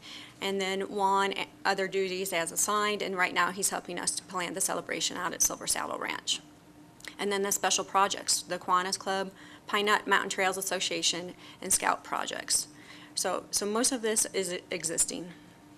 And can you walk us through, you have a discussion in the packet here about deputy versus park ranger. Can you walk us through that and the cost of each as well as the applicable duties of each? Do you want? Okay. So the park ranger would be a non-commissioned position. That was determined probably 15, 20 years ago, that the sheriff's office wanted anyone who was commissioned to be stationed over in the sheriff's office. So since that time, Carson City's park rangers have been non-commissioned. In this case, the park ranger would patrol, be able to write citations, but other duties, such as clean up trash, help with events, and so forth. A deputy position is very strict on what their duties are. They can patrol, and they do help us patrol in the canyon.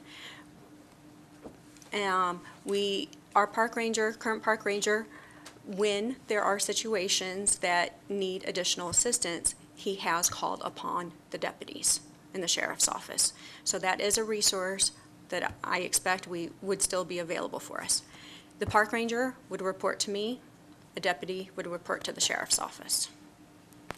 What's the cost of each? And the salary on those, the range for the park ranger, let me pull up that form here.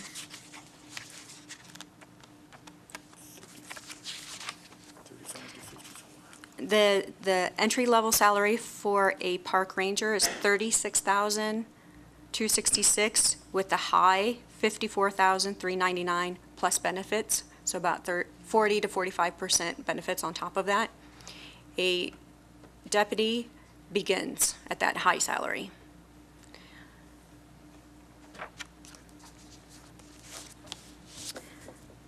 So how will the public benefit from a park ranger position?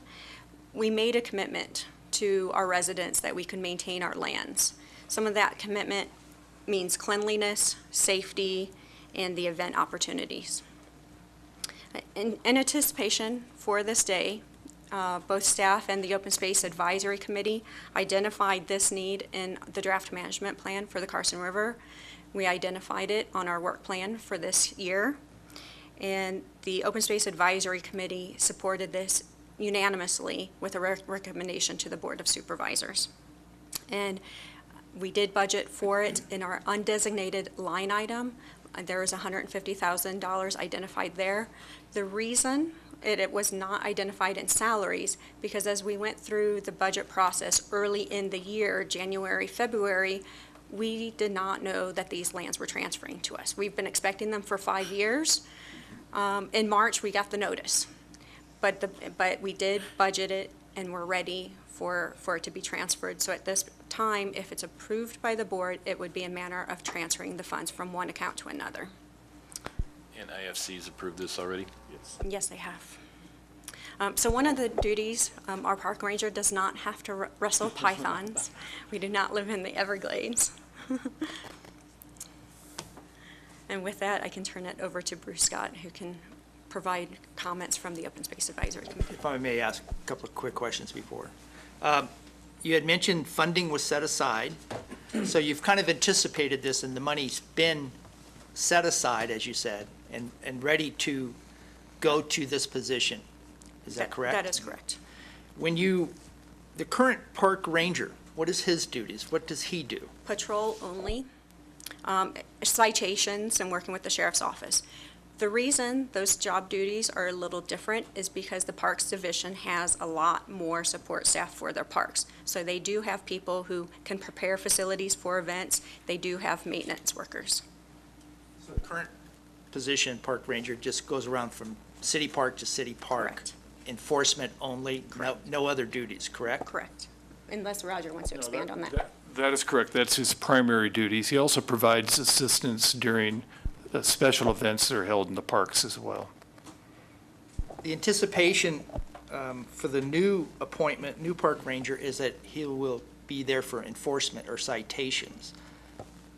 The park ranger that's in place now, how many citations has he written just as a comparison? Is it pretty numerous or one or two? You know, I don't have the numbers of how many citations he's written in the last year or two. We try, at least in his position, try to avoid citations whenever possible, and that he tries to provide more of an education opportunities when confronting the public or whatever who may be in violation of park rules and that. Usually the last, the last alternative is to actually do a citation. A lot of it is public relations and education. Most of his conflicts are basically with people problems, particularly bad adult behavior, more than likely at youth events, and settling dog issues. You know, dog issues happen to be a pretty big issue in our parks, and he tries to avoid citations, but he does do them when needed. We see it a little bit differently, maybe on the open space side, particularly on the illegal dumping. That is a situation that's really gotten out of hand. I mean, we're averaging probably several cleanups a month, particularly in the Carson River Canyon. We plan on taking a firmer stand with the illegal dumping and finding out who is doing this and trying to follow up with citations or even possibly turn it over to the Sheriff's Department for arrest too. But by and large, outside of that, a lot of that position's duties will be, as Ann mentioned, kind of be our hands, feet, eyes and ears on the property, provide public relations and public assistance. For instance, if they're out and about patrolling the open space area and somebody has a problem, mechanical problem, flat tire with their bicycle, we expect that individual to be able to get out and provide assistance to those type of, people in those type of situations. While he's on duty at the park, will there be any public notice of how to get a hold of the park ranger? Will he have a cell phone, communications that the citizens can call him if they are in trouble? That's a very good point. Yes, he'll have a cell phone, so he'll have that opportunity. I don't know if we have it on the side of the vehicle, but that would be a good idea to have a number that he can be reached at. Some of the signs that we do have around town, Kings Canyon, Voltaire Canyon, Carson River Canyon has a non-emergency number that goes straight to dispatch. From there, the dispatch will know how to get a hold of the park ranger. Can you explain the difference, why we should hire a park ranger and just not have regular city employees clean up, patrol, although I know they can't write a citation? But what is the difference there? Is there a cost savings? What is the benefit of hiring the park ranger over city employees? What title does park ranger do that city employees can't do besides citations? I'll jump in on that, and Ann can add to it if she'd like to. I think Ann kind of touched on that subject early in the presentation. We need somebody that has that kind of specific training that can enforce ordinances, enforce rules, provide public relations in the event that they have to write citations. That takes a different skill set and a different type of training than our regular maintenance employees would have. And they need to be, really an ambassador to our open space properties, to our public. And do you have anything you want to add to that? And again, this will be a regular city employee. It'll be, it will be employed by the city and have all the benefits that the city employee would have. And since John left the room, I just want to point out there was a great article in the paper written about open space and quality of life.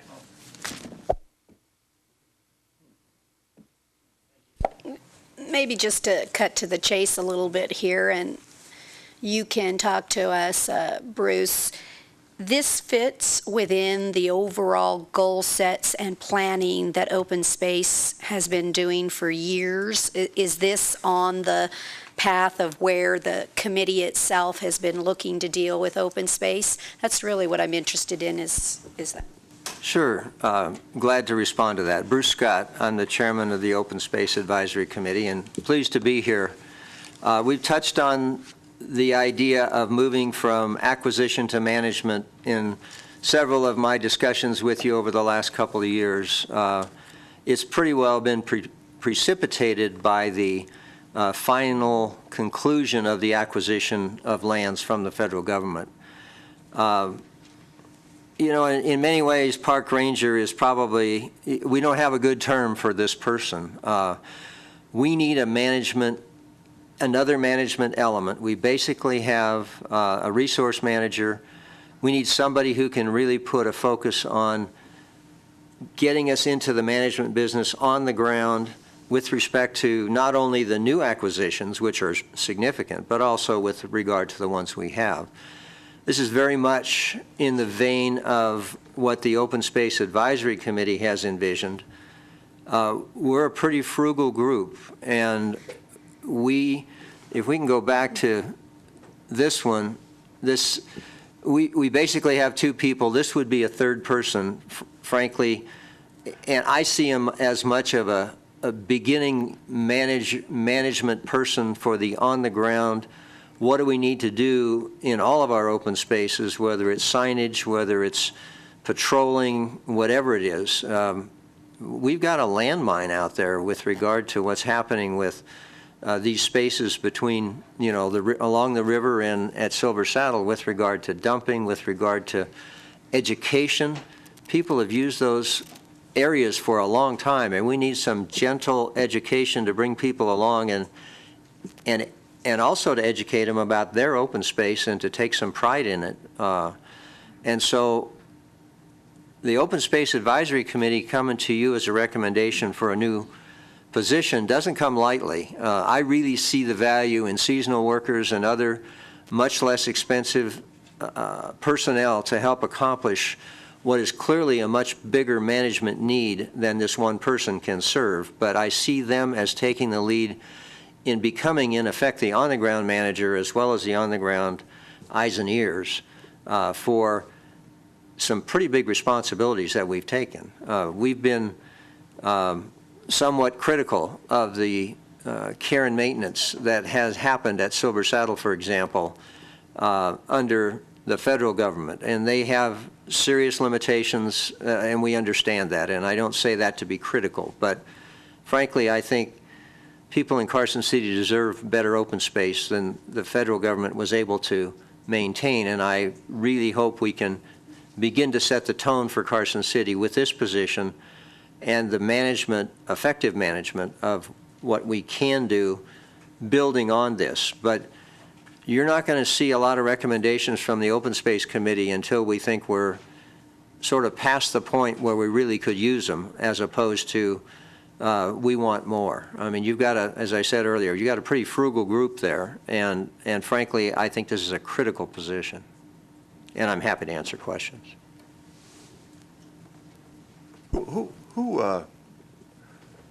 has jurisdiction or responsibility on the land behind the college and up to Timberline and over towards Ash Canyon? I mean, I get complaints all the time between motorcyclists, cars, and walkers. I mean, whose responsibility is that up there? It's a combination. Right behind the college, the first parcels is college land, WNC. A little further uphill is state lands. And then a little further beyond that, closer to the homes, are private properties. So does the city have any leverage or leeway to enforce issues up there? Or, I mean, this sounds like a Clear Creek Road issue. Yeah, maybe just, Mr. Mayor, Bruce Scott, the Open Space Advisory Committee has begun to address some of the issues of signing ordinance potential elements to try to bring some compatibility to that diverse patchwork up there, because we hear a lot of complaints about that. And I think our park ranger will be very helpful in that regard, because a lot of that issue is more monitoring, observing, and if there's a problem, getting the right entity to deal with it, whether it's simple enforcement with dogs or whether it's somebody in their vehicle where they shouldn't be.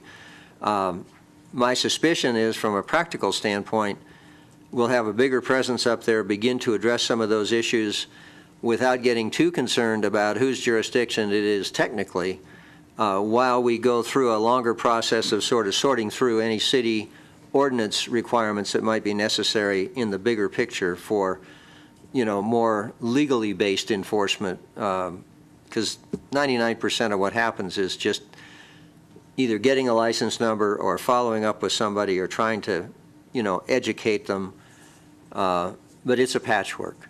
Okay. And how on the Prison Hill, how are we doing there between motorized and non-motorized where we've got it defined? How's that relationship going? On the north end, a few months ago, we completed the install of a fence to help define the parking area. There is a person or more than one that has decided to drive around the fence. So we will look at extending the fence. We didn't want to, but if that's what it takes, we will do that to control motorized use on the north end. It is not allowed per the conservation easement, but the fence has really deterred most motor use on the north end. The south end is the major problem on the south end where motorized use is allowed is at the summit. Vehicles drive up and they drive over and then they get stuck. A few weeks ago, I was out with the Eagle Scout project installing some new trail route signs on Prison Hill, and it sounds like they even want to adopt Prison Hill and want to look at that as an option for their next scout project, and I don't know what that will be, some sort of barrier, rocks, I don't know, but they all brought it to me that it was a problem as well. And I appreciate I don't know how you teach people not to dump. I mean, it just, the phrase "no class" comes to mind, but and I guess the other complaint I get is, and I'm sure we all get it, is people not properly cleaning up after their animals when they're using our trails. And I guess that's an educational issue that we need. But it's one, there's a lot of people who get offended by that. So if this new guy or woman can take charge of that, and maybe it should be a woman that gets out there, because they got a bigger voice, man. So at least in my house they do. So, all right. Most households. Okay. All right. Public comment? Yep. Good morning.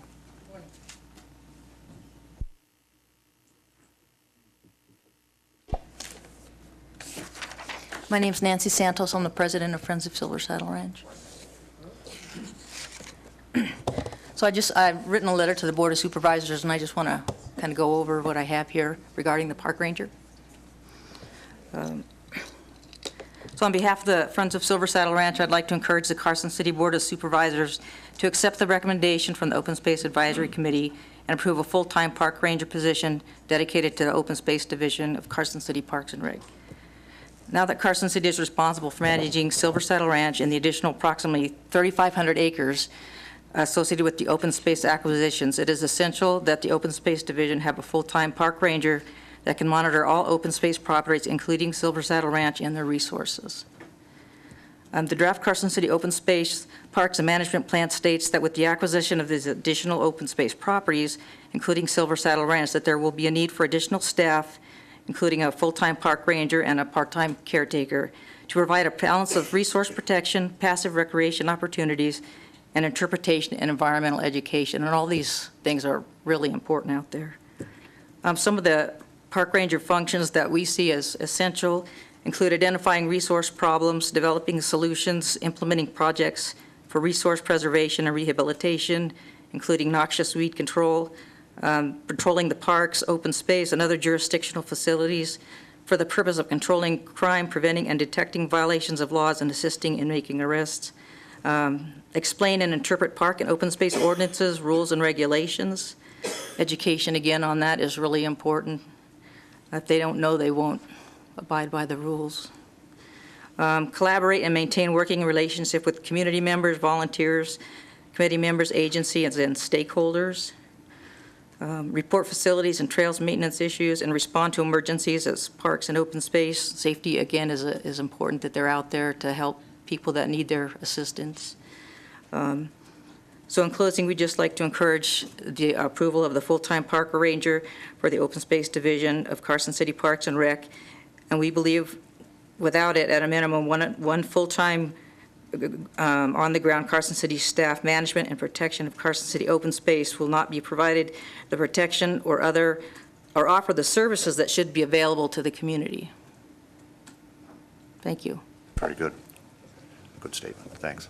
Okay. Bill, you want to come up?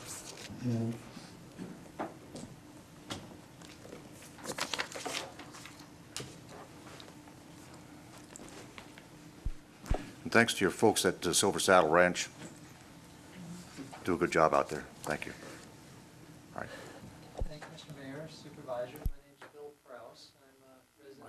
I'm a resident of Timberline and a very frequent user of the open space. I've done the Prison Hill run a couple of times, but mostly I'm on the west side. And I am very much supporting the concept of having a ranger. And it makes sense to me to have it a non-sworn, non-commissioned position, certainly from a budgetary standpoint. I'd like to briefly, over the many years I've been going up there, there have been issues, security-type issues, including an instance a couple of years ago when I was running along the creek. 2 young men on motorcycles came down that trail next to the creek, Ash Canyon Creek, which made no sense at all. It was dangerous. We have a gate up at the top of the thing that's to limit access to the water system, I believe, up Vicey Canyon. That gate's been broken. It was rammed evidently by a vehicle a couple of years ago. It's there. It's now wide open. Last year, there were a couple of men in an old vehicle that were messing around with the one of the water control valves. They left when I walked up and engaged them in conversation. These are instances, there's not much, but there's a real isolation factor when you're in that open space and you're up in amongst the hills. And it would be very nice to have an occasional ranger come through and just be as a presence. Generally, the individuals are doing this stuff and the dumping, the last thing they want is to have anybody around. And if they know people are periodically monitoring the place, I think it will result in less dumping. Another factor of the dumping that Kevin McCoy had brought up with me was the potential to pollute the water that we drink out of Vicey. In this one instance, somebody had dumped barrels of paint and stuff, and they'd rolled partway down, and it was a mess to clean up. So that's pretty much it. I think it's overdue, and I'm glad it's going to happen, and I'm glad that it will not be just Silver Saddle Ranch, which is obviously going to be the big issue, but from a safety, security, and in terms of, like you mentioned in the opening the other day,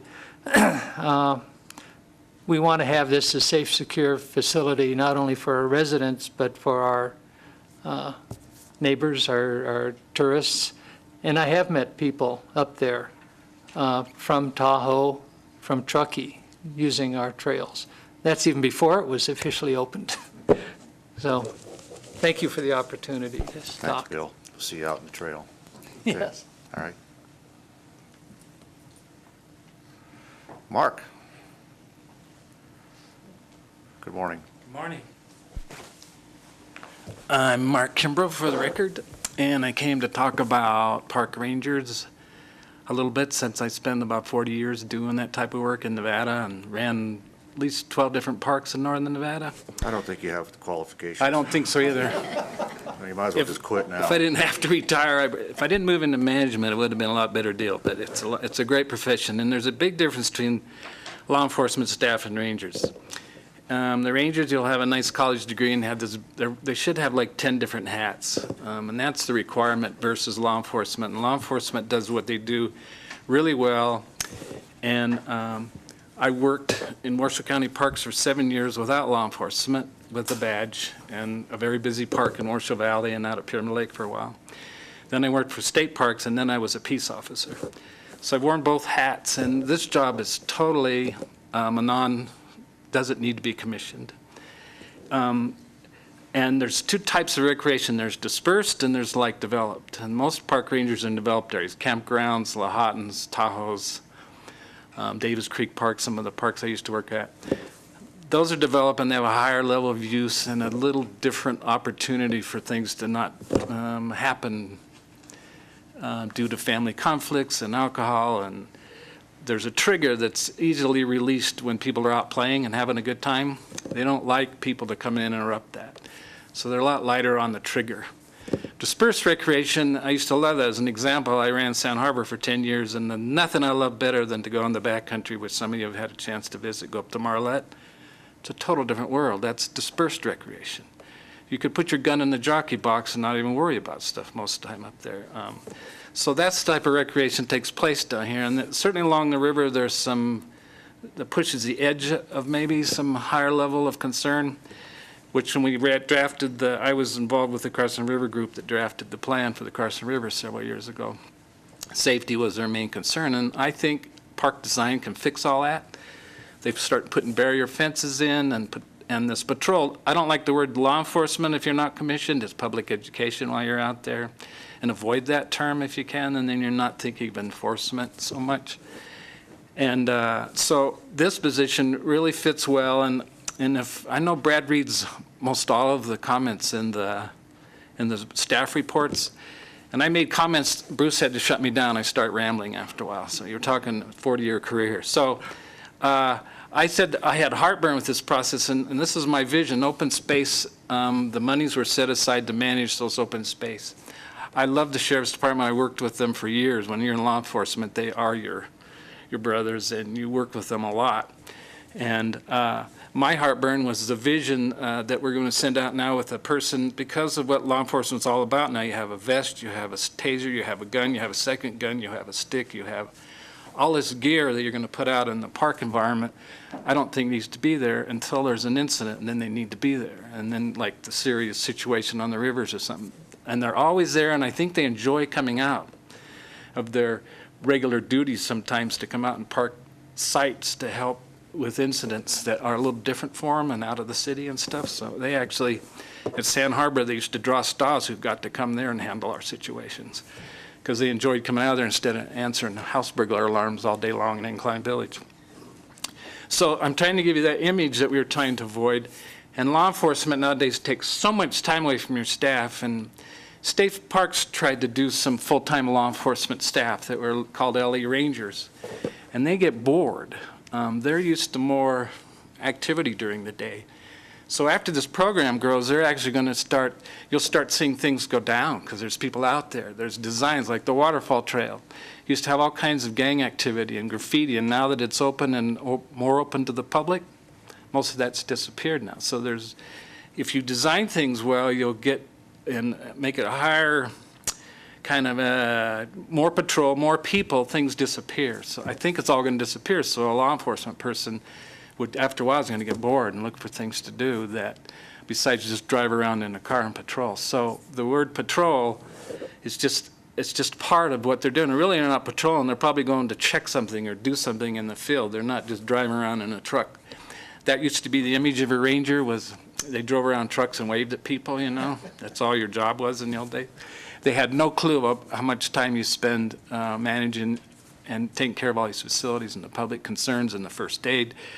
There's first aid, there's a little bit of knowledge of law enforcement, there's resource knowledge, there's interpretive knowledge, there's all these tons of things that come into play. And then what you'll never forget is with your college degree you have, you still do garbage and bathrooms. there's a trade-off there for that great profession.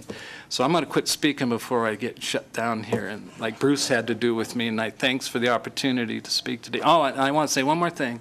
I couldn't make it. I had a prior commitment.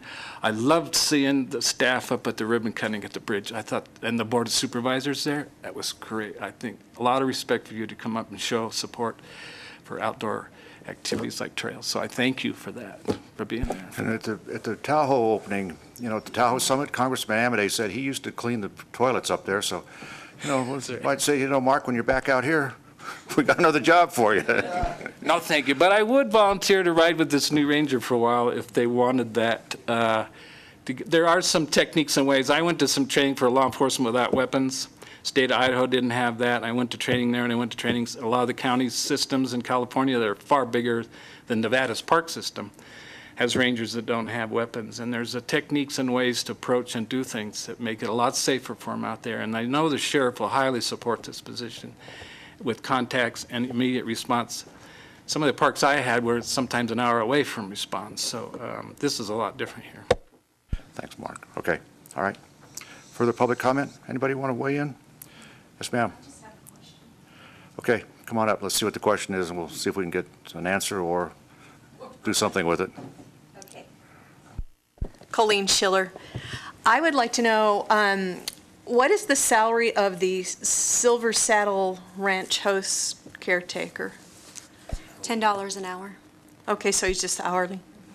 All right, and that individual has no other responsibilities in the... That is correct. Okay. And works 10 hours a week. Okay. Other public comment? I don't see any. Board, are we ready to do this? We've been through it on the work plan, but let's see what we do today. Comments in order. Go ahead. I just want to briefly talk about responsibility. I think that the people of Carson City have spoken pretty loudly that open space is a priority for them. But along with that priority comes responsibility for management and for maintenance. And it doesn't do us any good to go out and spend tens of millions of dollars to acquire all this open space and then let it deteriorate and become filled with trash.